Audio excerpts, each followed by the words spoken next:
Assalamualaikum warahmatullahi wabarakatuh. Kembali lagi dengan saya Rian.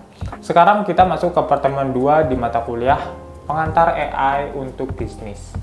Di pertemuan 2 kita akan membahas tentang AI untuk transformasi bisnis. Bagaimana implementasi AI akan merubah sistem dan dampak pada industri atau bisnis yang ada gitu ya. Nah, sekarang kan trennya AI nih teman-teman. Jadi pasti banyak perusahaan-perusahaan di luar sana itu sudah merancang atau sudah memplanning bagaimana cara mereka migrasi dari sistem yang terdahulu yang masih jadul ke sistem yang mengintegrasikan AI. Ya. Teman-teman perlu mengetahui ini karena ini adalah prospek dari pekerjaan di bidang AI ya. Ini salah satu prospek dan nanti teman-teman bisa memilih bagaimana teman-teman akan memfokuskan bidang teman-teman untuk menjelajahi karir teman-teman di masa depan. Next. Di pertemuan kedua kali ini kita akan membahas mengapa bisnis perlu menerapkan AI. Jadi urgensinya AI itu seperti apa di bisnis. Kemudian contoh transformasi bisnis yang menggunakan teknologi AI hingga kasus yang sukses ya, bisnis yang sukses mengadopsi AI dalam perkembangan bisnisnya ya. Next. Oke, yang melatar belakangi pertemuan kedua kali ini yaitu banyak perusahaan-perusahaan yang ternyata sudah mengimplementasikan teknologi-teknologi yang mutakhir ya seperti big data, kemudian Internet of Things dan beberapa internet yang menggunakan seluler. Tapi penerapannya itu masih kurang efisien ya, atau tidak secara aktif mengubah aset informasi yang mereka punya ya, maksudnya data-data yang mereka punya untuk diolah dan menjadi praktek bisnis yang efisien dan menguntungkan bagi bisnis. Jadi banyak perusahaan yang sebenarnya punya ladang untuk memilah atau mengumpulkan data ya, tapi datanya itu tidak dimanfaatkan dengan baik. Itu latar belakangnya. Next. Selanjutnya kita ke manfaat dan tujuan. Manfaatnya ya dalam mengimplementasi AI di industri yaitu yang pertama memberikan pengalaman pelanggan yang lebih personal dan responsif. Jadi kalau teman-teman biasa melakukan scrolling di media sosial, pasti teman-teman sudah familiar bahwasanya kalau teman-teman memiliki konten atau konten yang muncul di media sosial teman-teman pasti berhubungan dengan kategorisasi atau kesukaan dari teman-teman. Dan itu biasanya sudah terbuild atau sudah terbangun di dalam sistemnya adalah implementasi dari AI rekomendasi. Jadi AI itu menentukan apakah konten selanjutnya akan sesuai dengan konten yang teman-teman scroll berikutnya. Dan itu berdasarkan histori teman-teman tonton terdahulu begitu ya. Nah, tujuannya itu sebenarnya tadi gimana caranya sistem kita itu lebih dekat sama pelanggan, terus lebih adaptif, kompetitif dengan perusahaan yang lain. Jadi perusahaan itu antara kejar-kejar ya, kompetitif lah mereka berdua gitu. Terus sustainable ya, kemudian mampu menskalakan operasinya secara luas dan responsif yang penting ya. Responsif itu ketika teman-teman melakukan suatu searching aja, kalau kita perhatikan ya di media sosial sekarang, kalau teman-teman melakukan suatu searching pada satu hal, pasti di kemudian hari atau 5 menit kemudian pasti konten teman-teman isinya itu semua gitu ya, yang berhubungan dengan apa yang di search oleh teman-teman. Itu salah satu yang bisa kita temui di keseharian kita ya, di aktivitas sehari-hari. Yang sebenarnya itu adalah implementasi AI ya teman-teman gitu. Next. Alasan bisnis perlu menerapkan AI yaitu untuk otomatisasi proses, analisis data yang lebih cerdas, efisiensi operasional, inovasi produk dan layanan, dan pengurangan biaya. Ini ada 5 yang kita mention ya. Nah, nanti kita akan bahas lebih dalam untuk masing-masing 5 alasan tersebut. Next. Yang pertama, terkait otomatisasi proses. AI dapat mengotomatisasikan tugas-tugas rutin yang berulang ya. Jadi sifat kerjaan yang berulang, repetitif, yang memakan waktu, yang membutuhkan banyak tenaga gitu ya, atau SDM yang banyak, itu sebenarnya bisa diotomatisasikan oleh sebuah mesin ya.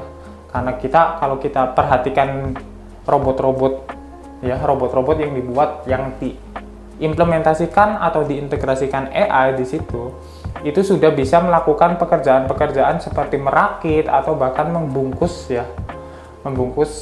produk gitu. Dan itu akan mengurangi pekerjaan-pekerjaan yang sifatnya kasar nih teman-teman.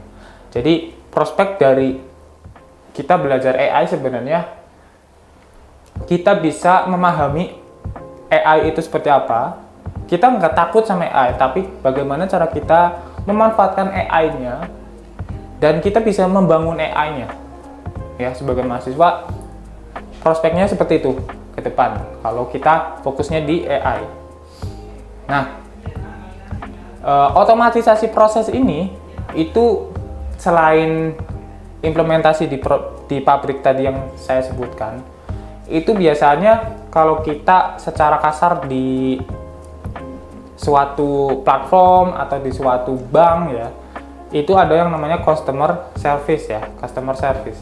Nah, customer service yang melakukan pelayanannya lewat website, biasanya sekarang websitenya sudah terbuild oleh suatu sistem yang namanya chatbot, di mana nanti chatbot ini bakalan otomatis mereply pesan teman-teman ya, sesuai dengan apa yang diminta teman-teman. Nah, chatbot adalah salah satu implementasi juga dari produk AI. Next. Kemudian analisis data yang lebih cerdas.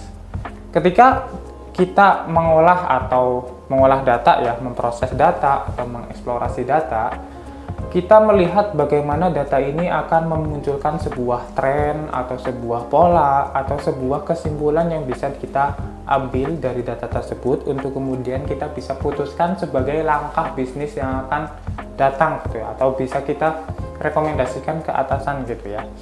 Nah, analisis juga ternyata bisa lebih cepat dan akurat dilakukan oleh AI ya. Dan ini bisa melihat bagaimana tren pasar, perilaku pelanggan, dan performa dari tim operasi atau skala bisnis yang kita punya begitu ya. Next.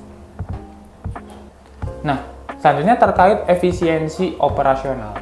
Dengan bisnis yang melakukan implementasi AI di dalamnya, ya perusahaan-perusahaan yang besar yang sudah mengimplementasi AI tentunya bisa mengurangi human error. Jadi ini berhubungan juga sama otomatisasi proses tadi yang menggunakan pekerja-pekerja yang repetitif ya, pekerjaan yang sifatnya memakan waktu.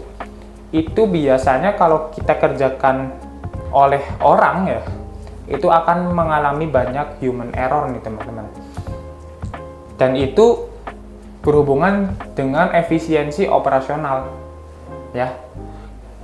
Selain itu, mempercepat proses juga dengan robot atau dengan robot yang telah terimplementasi AI atau dengan sistem yang menggunakan AI, itu sekaligus mempercepat prosesnya, proses pelayanan, proses apapun itu di dalam bisnis, dan meningkatkan manajemen rantai pasokan. Nah, manajemen rantai pasokan ini berhubungan dengan penjualan ya, penjualan atau mungkin sistem deteksi stok kayak gitu ya.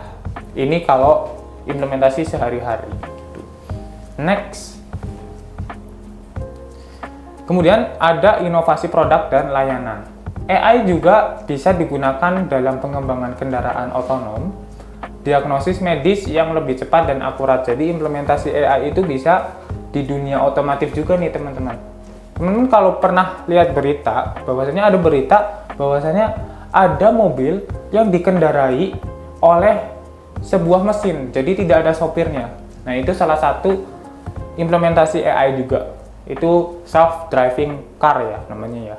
Jadi basically mobilnya itu berkendara sendiri dan jalan sendiri tanpa supirnya.